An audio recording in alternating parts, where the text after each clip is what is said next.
banyak mahasiswa salah jurusan. Beneran nggak sih? Kamu ngerasa nggak sih? Kalau misal temanmu atau bahkan kamu sendiri masih ngerasa aku tuh salah jurusan. Yuk, kita bahas dalam video ini.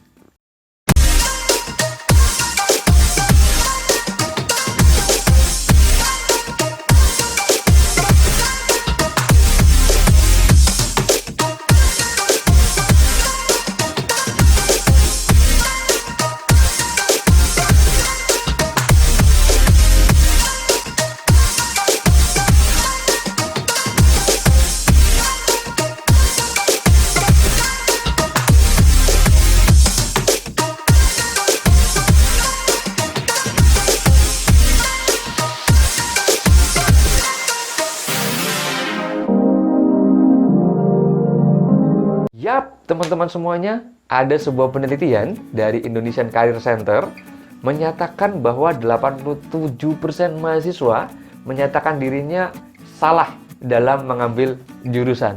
Wow, 87%, bayangin. Ya, kira-kira apa sih yang menjadikan ada banyak mahasiswa yang merasa salah milih jurusan?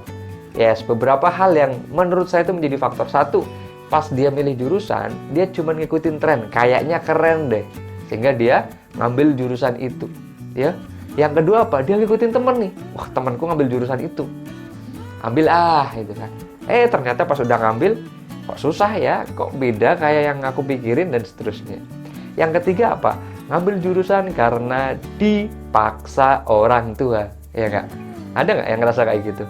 Kemudian apa lagi? Ngambil jurusan karena ya daripada nggak ada jurusan lain, akhirnya ngambil jurusan ini. Nah, inilah teman-teman semuanya beberapa faktor yang menjadikan kok ada ya, kok banyak ya mahasiswa yang ngerasa salah jurusan. Nah, lantas harus gimana sebaiknya? Gini teman-teman semuanya, idealnya Kak Mahmud akan saranin ketika teman-teman ngambil jurusan itu, ambil jurusan yang sesuai dengan kekuatan diri teman-teman.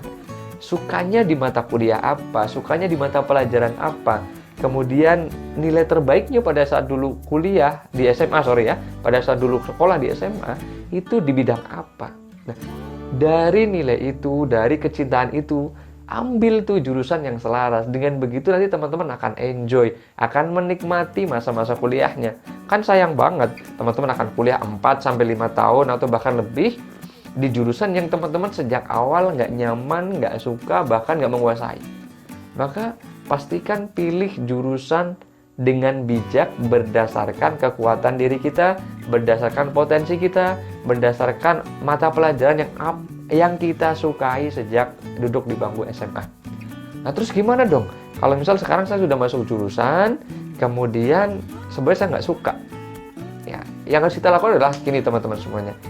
Nasi sudah menjadi bubur, ada kata-kata kayak gitu ya. Jadi bagaimana caranya kalau memang kita udah masuk di jurusan yang sekarang, pilihannya bukan kemudian kita keluar terus pindah jurusan yang lain. Maksimalkan di situ, coba untuk disyukuri, dinikmati, ya, kemudian berusaha semaksimal mungkin. Kalau misalnya memang bukan bidang kita, ya tidak harus nilainya harus paling tinggi, tapi bagaimana caranya agar kita tetap bisa mengikuti mata kuliah di jurusan itu, menyelesaikannya dengan nilai terbaik lah. Misal, kalau misal maksimal itu 4, IP-nya 3 udah cukup. Kenapa? Karena memang bukan bidang kita banget, tapi nggak apa-apa, 3 cukup.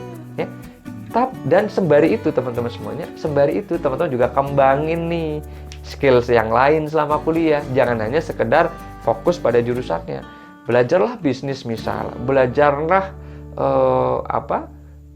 menjadi seorang aktivis di organisasi, belajarlah untuk membangun usaha yang lain di kampus dan seterusnya. Sehingga dengan begitu yang berkembang selama di kampus itu tidak hanya kemampuan kita dari segi akademik, tetapi juga kemampuan soft skill kita. Yang itu besok pada saat kita udah lulus bisa banget untuk menjadi bekal kita membangun karir. Kan boleh ketika kita misal jurusannya jurusan pendidikan, jadi guru seharusnya. Tapi karena kita punya skill yang berkembang, akhirnya kita jadi pengusaha. Boleh nggak? Boleh banget. Contohnya seperti Tompi. Tahu Tompi ya? Tompi itu kan jurusannya apa? Jurusannya adalah dokter kan? Tapi dia punya potensi yang berkembang, ditarik suara. Sehingga apa? Ketika dia lulus, yes, dia punya profesi sebagai dokter, ya, dapat income dari dokternya, tapi juga dia punya profesi, bahkan kita lebih mengenal seorang Tompi itu dari profesinya sebagai penyanyi dan juga dapat income dari situ. Ya, artinya apa teman-teman semuanya? Suksesnya teman-teman itu tidak semata-mata dipengaruhi oleh jurusannya. Itu hanya salah satu sarana saja. Ketika teman-teman hari ini merasa salah jurusan, bukan berarti tertutup harapannya untuk sukses di masa depan. Kembangkan potensi teman-teman yang lain selama kuliah, sembari menyelesaikan jurusan tadi, sehingga dengan begitu ketika teman-teman lulus, punya bekal yang lebih banyak untuk membangun karir di masa depan. Semoga bisa menginspirasi. Terima kasih.